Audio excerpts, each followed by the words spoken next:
Okay, alright. Update po tayo sa Kimpo lang for today, guys. Ito na naman tayo, guys.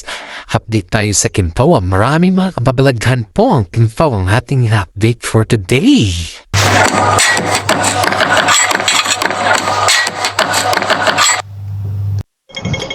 Ito naman tayo, guys. Update tayo sa Kimpo. Kung saan po ay marami nang sumusubaybay sa kanila. Ito guys, update natin sa kanila guys may pa-vacation sila Paolo Avellino at saka si Kim Chiu sa ngayon guys na kung saan po ay parang invited lahat yung mga staff nila. We don't know what is the event guys kasi ayon dito sa ating legit na sources guys ay may sasama sila Kim Chiu at saka si Paolo Avellino na pumunta sa kwan guys, mag-take vacation. Siyempre naman, kahit naman sino guys sa kanila ay gusto mag-take vacation. Siyempre sa dami na mga istes guys ito nga yung sabi ng ating mga legit na sources guys na nag-usap sila Paolo Avellino at saka si mami niya na isasama yung kanilang both family. Para sa ganon ay mas makilala sila at mas taus-puso makita din si Kim Chiu kasi sa lahat ng mga pamilya ni Paolo Avellino guys ay may mga iba pa na hindi nakakakilala kay Kim Chiu guys. Hindi pa nakakakita at hindi pa nila alam kung saan naman si Kim Chiu sa mga problema na nadadatman niya guys. Kaya maraming mga netizen po ang nagsasabi na that is a good idea para sa kanila dahil ang pagiging yung both side na makikilala nila ang isa't isa ay yan yung napakagandang idea para sa family guys. Maraming mga netizen nang nagsasabi na napakaswerte ng dalawa at hindi lang po yan guys. Ito pa, si Paolo Avellino po ay nakapag-decide na kung saan ay mas gusto niya or mas pabor sa kanya na manirahan dito sa Pilipinas o sa ibang bansa dahil si Kim Chiu guys ay may pamilya din dito sa Pilipinas at si Paolo din po ay may pamilya din dito sa Pilipinas pero they were not decided na they will buy a house sa ibang bansa. Sabi nga natin legit na sources guys na pag magkaroon na daw sila ng pamilya or yung buo na yung kanilang pamilya ay they want to buy a house sa ibang bansa para sa ganon ay para sa future ng kanilang mga anak.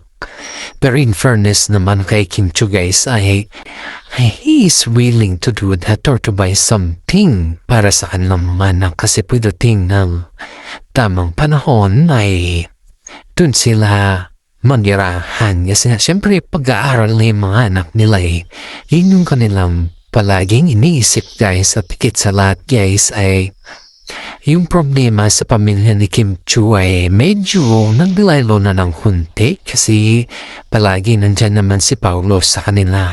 Yung update natin guys dito diba nag-perform sila Kim Chiu at saka si Paolo Avellino no Sunday. Ang daming mga paayuda nila. Halos lahat ata binigyan nila ng ayuda guys at saka hindi lang ayuda guys may mga promo din sila na pinibigay sa mga fans nila na kung saan ay mga groceries or something that yung mga fans na talagang loyal sa kanila guys ang dami nga nila mga binigay na mga odd na damit nila para sa kanila guys. May isang actress po guys na palaging sumusubaybay kay Paolo. Ewan lang natin guys kung ito yung actress na nagbigay ng sombrero kay Paolo habang nagpe-perform sila ni Kim Chiu na nagselos si Kim Chiu dito Ito yung actress guys na halos kita kasi yung itsura ni Kim Chiu dito na naninibago siya. Yung bang pakiramdam na hindi siya komportable habang kasama ni Paolo itong actress na to. And beside, yung actress naman na ito guys ay may ka-love team. Ayaw ko mabili ng blind items guys kasi kilala niyo ito Galing din ito sa PBB no one ad kasama din ni Kim Chu, close friend niya maliban kay M. I just say M yung start ng linya. Pero si M na kasi ngayon guys ay may asawa at may anak na. Kaya hindi na masyado selos si Kim Chu sa kanya. Pero yung itong actress mo guys ay pilit na dumitikit kay Paolo Avellino. Halos naman lahat kita yung style na dito. Halos makita mo yung yung progressive niya or yung kanyang intention. Kaya nga, nagsiselos si Kim Chu sa kanya guys dahil pag makikita ni si Paolo Avellino ay hindi mo talaga mawari na may gusto talaga siya sa kanya. Kahit naman siguro kahit malayo man yun o kung saan man yun guys ay napapansin mo talaga yung kagustuhan niya kay Paolo Avellino. Ramdam mo talaga yung kabaitan din ng actress na to.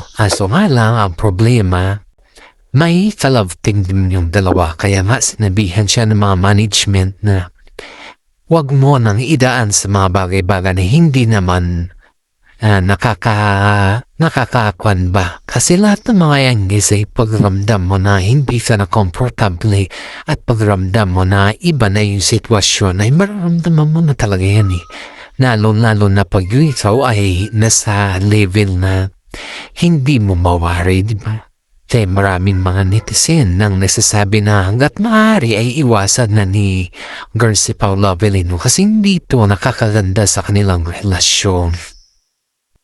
Lalo na pag makita mo silang dalawa guys na sobrang clingy ng girl sa kanya. Kaya si Kim Chu guys ay selos na selos talaga dito. Isang mata lang ni Kim Chu or isang side lang ni Kim Chu kay Paolo Avellino ay kitang-kita mo na clear yung galit ni Kim Chu. Kasi ang girl na ito guys ay hindi man siya yung kagaya ng mga iba na kapag sinabihan mo na siya kahit management niya sinabihan na nga siya. Pero wala pa rin. Ganun pa rin yung kanyang sistema. Parang wala siyang pakialam sa kanyang mundo. Lalo na pagkasama ni si Paolo Avellino. Kaya nga yung mga netizen sa kanya dito guys ay binabash siya eh. Kasi isipin mo to guys, may moment kasi na si Paolo Avellino at saka si Kim Chu ay nag-fun run. At nung time na nag-fun run sila, ramdam ni Kim Chu yung kakaibang mode ng girl na to. Yung feeling ni Kim Chu, there's something wrong. Pero pag tinatanong naman si Paolo Avellino ay wala naman siyang masabi. Ang sinasabi niya lang guys, kaibigan sila. Siguro kay Paolo guys, oo, kaibigan sila. Pero sa girl na ito guys ay yung affection eh. Sa kanya yung affection, ramdam mo talaga yung sa kanya yung affection at higit sa lahat guys ay yung mahalata mo na may intention siya. Kaya may mga kaibigan ni Kim Chu guys ay pinipilit na pinapalayo yung girl kay Paolo Avellino kasi nga kahit naman siguro si kahit naman ikaw kung sakali ikaw yung nasa standing ni Kim Chu ay mararamdaman mo talaga yung higpit dahil mag-umpisa pa lang sila eh. At ang dami pa nilang project kasi pag once kasi yan guys na mag-click ka naman din yung ganyan na issues about sa girl na to at saka si Paolo Avellino ay masisira yung tambalan ng Kim Pao. Yun din yung pag-uusap ng management kay girl na to na may iwasan niya hanggat maaari kasi nga pag hindi naman iwasan to guys ay maraming mga Pilipino or mga fans ng Kim Pao ang magagalit, magtatampo at higit sa lahat ay iisipin nila na hindi dapat si Paolo kay Kim Chu. Sabi din may pang fans na huwag nang munang palalain yung sitwasyon kasi pag yan ay lumala, lalong mahihirapan yung mga fans at lalong nakatandang unus sa kanila. Kaya masabi na may iba guys na mas mabuti na huwag mo nang dalhin sa mga ganyan na moment kasi nga pakiramdam na mga iba ay nagtataksil na si Paolo Avellino. Pero ito guys ito ay yung si Paolo Avellino naman guys ay wala naman siyang nilagay or wala naman siyang nabanggit o wala naman siyang pakiramdam dito sa babae na to. Kundi kung kaibigan is kaibigan, close friend is close friend. Yun na. Partner is a partner at saka show business is showbiz.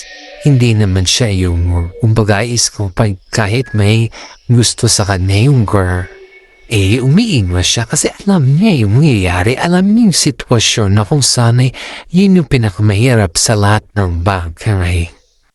Bago natin tapusin yung ating updates for today guys, ay shoutout muna tayo sa mga senior citizen dyan na palagi nanonood sa atin. Maraming salamat. At alam kong kayo po yung pusong nanonood sa ating YouTube channel. Maraming salamat po sa inyo kasi wala po yung ating viewers kung wala po kayo. Ito guys yung pakiusap ng mami ni Paolo Avellino sa actress na po noong sana medyo dumistansya siya kay Paolo Avellino. Kasi nga, syempre alam naman din natin mahirap gawin o mahirap pagsabayin ng lahat ng mga bagay-bagay na ikakasira nilang dalawa pagdating sa kanilang trabaho.